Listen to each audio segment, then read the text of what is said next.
What if I told you that being good with money has less to do with what you know and more to do with how you behave?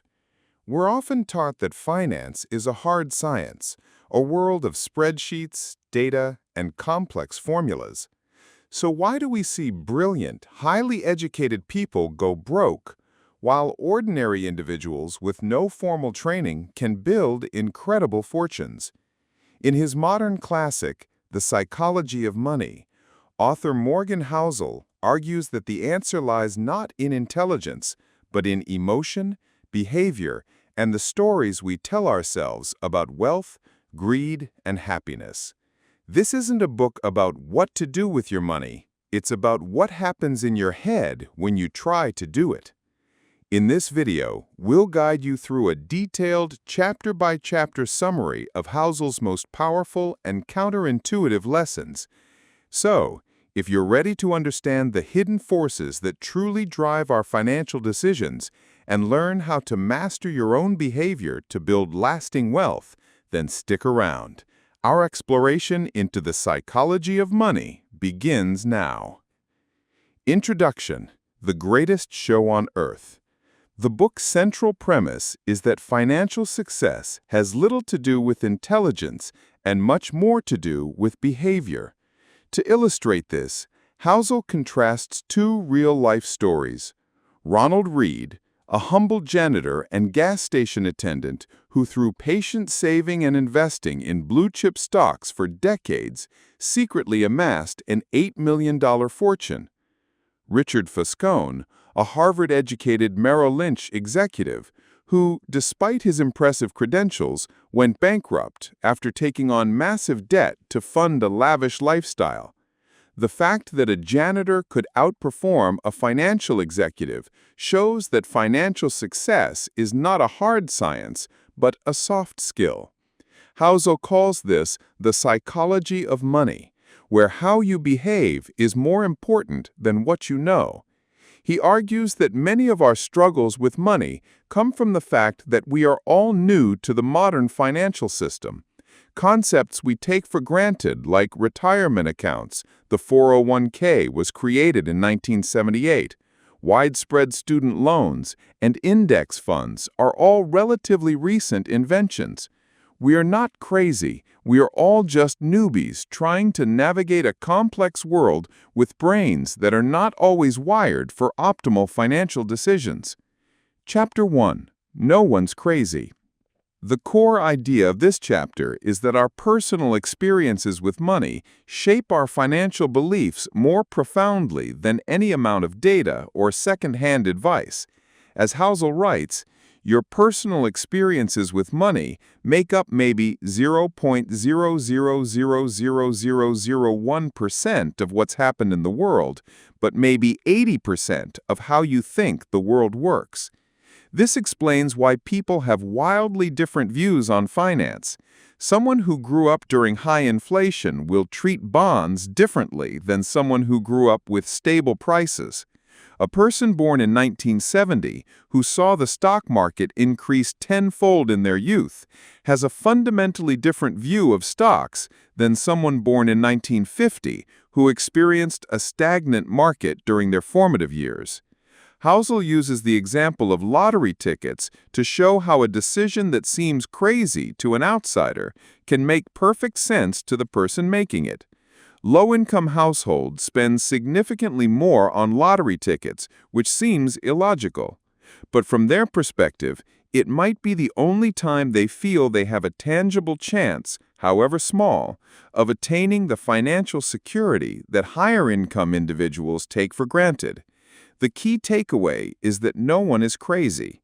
Everyone makes financial decisions based on their own unique experiences and mental model of how the world works. Chapter 2. Luck and Risk. This chapter explores the powerful and often overlooked roles of luck and risk in financial outcomes. Both show that success is not always the result of hard work, and failure is not always due to laziness. Luck. Housel uses the story of Bill Gates to illustrate this. Gates was brilliant, but he also had a 1 in a million stroke of luck, attending one of the only high schools in the world in the 1960s that had a computer. Risk. The flip side is demonstrated by the story of Gates' close friend Kent Evans. Evans was equally smart and poised for success with Gates, but he died in a random mountaineering accident before graduating. This is a tragic example of how risk can override individual effort. Because individual outcomes are so heavily influenced by these extreme forces, Housel advises focusing less on specific individuals, who are often outliers, and more on broad, generalizable patterns. Don't try to emulate the exact path of a billionaire, as their success may be due to a lucky event that can't be replicated. Instead, focus on time-tested principles like saving, patience, and avoiding financial ruin. Chapter 4. Confounding Compounding. This chapter highlights that the human mind struggles to intuitively grasp the exponential power of compounding. We are wired to think in linear terms, but financial growth is often exponential. The ultimate example is Warren Buffett. While he is a brilliant investor, his real secret is time. The vast majority of his fortune was accumulated after his 65th birthday. He started investing seriously at age 10 and has been doing it for over 75 years.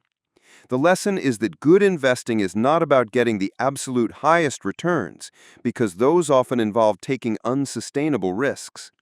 Instead, it's about getting pretty good returns that you can stick with for the longest possible time.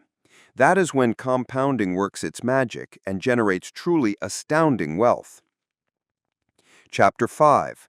Getting Wealthy versus Staying Wealthy. Housel argues that getting wealthy and staying wealthy are two completely different skills. Getting wealthy requires taking risks, being optimistic, and putting yourself out there. Staying wealthy requires the opposite: humility, paranoia, and the acceptance that what you've gained can be taken away just as quickly. He uses the story of Jesse Livermore, who made a fortune in the 1929 crash, but lost it all because he couldn't switch his mindset from offense to defense. To stay wealthy, Housel emphasizes 3 things. Be financially unbreakable. The goal is to survive market volatility so you can stick around long enough for compounding to work its magic. Survival is the most important thing. Plan on the plan not going according to plan. The most important part of any financial plan is acknowledging uncertainty and having room for error. Be optimistic but paranoid. Have a long-term optimism that the economy will grow, but be paranoid about the short-term threats that could prevent you from reaching that long-term future. Chapter 6. Tails, You Win. This chapter explains that most outcomes in investing in business are driven by tail events, rare moments of extreme success or failure. It's normal for most of your ventures to underperform as long as a few succeed spectacularly. Housel uses the example of art collector Heinz Berggruen, who bought a vast quantity of art. Most of it was worthless, but a tiny fraction, created by artists like Picasso, became so valuable that it made his entire collection a massive success. The same is true in stock investing. A study found that while most publicly traded stocks underperform, a small number of superstar companies are responsible for almost all of the stock market's overall gains. The key takeaway is that you can be wrong most of the time and still end up on top. We should embrace the fact that many of our investments and decisions will not work out, because that is how a tails-driven world operates. Chapter 7. Freedom. This chapter argues that the highest form of wealth is not a fancy car or a big house, but the ability to control your own time. The ultimate dividend that money pays is the ability to wake up every morning and say, "I can do whatever I want today." Housel points out that while people are richer than ever before, they don't necessarily feel happier. because many modern white-collar jobs offer less autonomy than the blue-collar jobs of the past. Having control over your time is a key component of happiness, and money's greatest intrinsic value is its ability to provide that control. Doing something you love on a schedule you can't control can feel just as bad as doing something you hate. Chapter 8. Man in the Car Paradox. This chapter explains a simple psychological truth. When we see someone driving a Ferrari, we don't think, "Wow, the person driving that car is cool." Instead, we think, "Wow, if I had that car, people would think I'm cool." We use the possession as a benchmark for our own desire for admiration. The paradox is that people buy expensive things to signal to others that they should be liked and admired. But other people often don't admire the person with the fancy possession. They just admire the possession itself and use it as fuel for their own desires. The lesson is that humility, kindness, and empathy will bring you more respect than any expensive car ever will. Chapter 9. Wealth is what you don't see.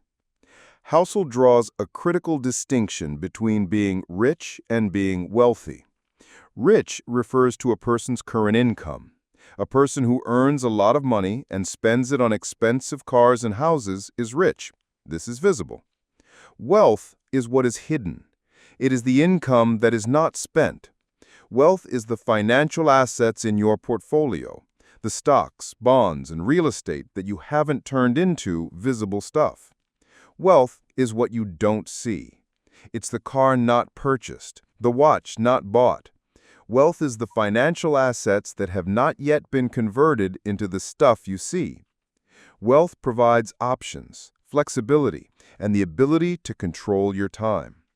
The only way to build wealth is to have a gap between your ego and your income and to save and invest that difference. Chapter 10. Save money.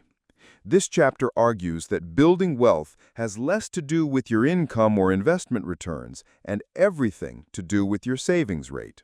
Your savings rate is the one factor you can fully control. You can build wealth without a high income, but you have no chance of building wealth without a high savings rate. Saving money is a hedge against life's inevitable surprises. It gives you flexibility and control over your time. A high savings rate means you need less from the world to achieve your goals, making your success less dependent on factors outside your control, like investment returns. Chapter 11. Reasonable greater than rational. Housel makes the case that when it comes to money, you should aim to be reasonable rather than coldly rational. Financial strategies that look perfect on a spreadsheet are useless if they are psychologically unbearable in the real world. For example, a purely rational approach might tell you to put all your money into stocks to maximize long-term returns. But if you can't stomach the volatility and will panic sell during a crash, that strategy is a failure. The best financial plan is not the one with the highest expected returns, but the one you can actually stick with during good times and bad. A reasonable plan that you can follow is far superior to a rational one that you abandon. Chapter 12. Surprise. This chapter explains that history is an imperfect guide to the future of the economy and markets.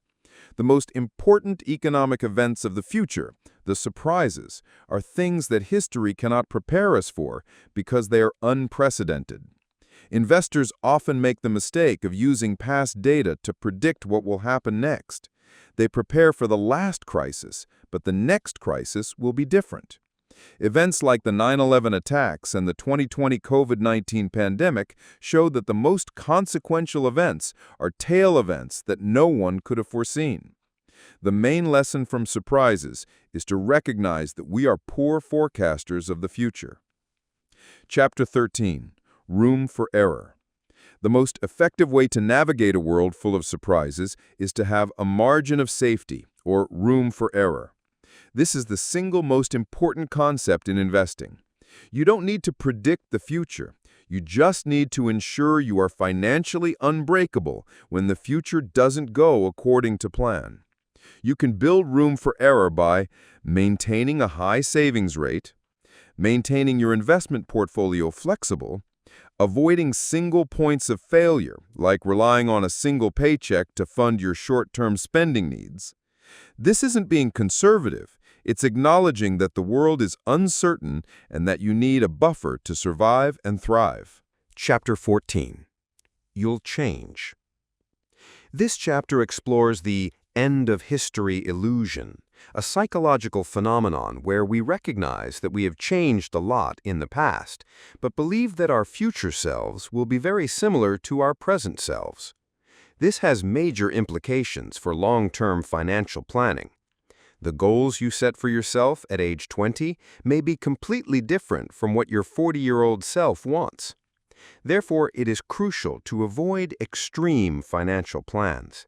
A plan that assumes you will be happy with the same career and the same spending habits for the next 50 years is likely to fail. The key is to maintain balance and flexibility to accommodate the person you will inevitably become. Chapter 15. Nothing's free. Everything in life has a price, but not all prices appear on a label.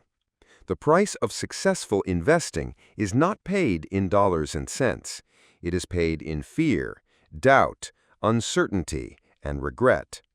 Market volatility and downturns are not a fine you pay for doing something wrong. They are the fee you pay for the price of admission to long-term returns. The key is to view this emotional turmoil as a fee, not a fine. Once you accept that volatility is the cost of admission to the world of compounding, it becomes easier to stick with your investments during tough times and not try to get the returns without paying the price. Chapter 16. You and Me. This chapter warns against taking financial cues from people who are playing a different game than you are. A day trader who buys and sells stocks based on short-term momentum is playing a different game than a long-term retiree who is investing for the next 30 years. When bubbles form, it's often because short-term traders flood the market, and their actions can be tempting for long-term investors to follow. However, this is dangerous. It is critical to identify your own game, your time horizon, your goals, your risk tolerance, and refuse to be influenced by the actions of people who are not playing your game. Chapter 17. The Seduction of Pessimism. This chapter explains why pessimism is so much more common and persuasive than optimism. Pessimism sounds smarter and more urgent because it signals that problems need our immediate attention. Optimism can sound like a sales pitch. There is an asymmetry in how we perceive progress and setbacks. Progress happens slowly and is often taken for granted, while setbacks happen quickly and demand our attention. However, for investors, optimism is the most reasonable bet. While the world is full of short-term disasters, the long-term trend is toward growth and improvement. An optimist knows there will be setbacks, but believes the long-term odds are in their favor. Chapter 18. When You'll Believe Anything. This chapter explores the power of appealing narratives. The more you want something to be true, the more likely you are to believe a story that overestimates the odds of it being true. We use stories to fill in the gaps in our understanding, especially when dealing with things we don't fully control, like the future. These stories provide comfort, but can be dangerous in finance. We need to ground our decisions in what is sustainable and likely, not just in what we wish were true. Recognize that everyone has an incomplete view of the world and tries to fill in the gaps with stories. Chapter 19. All Together Now. This chapter serves as a concise summary of the book's main themes, weaving them into a single, cohesive philosophy. Embrace humility. Recognize the roles of luck and risk. Be reasonable. Don't let the quest for rationality prevent you from making sustainable decisions. Control your time. The highest dividend money pays is freedom. Accept a margin of safety. The world is uncertain, so build room for error. Define your game. Don't be swayed by people playing a game than you are. Save. A high savings rate is your best protection. Chapter 20. Confessions. In the final chapter, Housel shares his own personal financial strategy, demonstrating how he applies the book's principles. His family's highest financial goal is independence. The ability to control their time is their top priority. They live below their means and maintain a high savings rate. They invest in low-cost index funds for the long run. They maintain a significant cash buffer, far more than is considered rational, because it makes them financially unbreakable and helps them sleep at night. He admits his strategy is not perfectly rational from a textbook perspective, but it is reasonable for him. It works because it is psychologically sustainable, which is the most important factor for long-term success. As we conclude our journey through the psychology of money, the most important lesson becomes clear. Financial success is not a science, it's a soft skill. From Ronald Reed, the janitor who amassed a fortune, to Richard Fuscone, the executive who lost one, we've seen that behavior is more powerful than brilliance. True wealth isn't the car you drive or the house you own. It's the assets you don't see.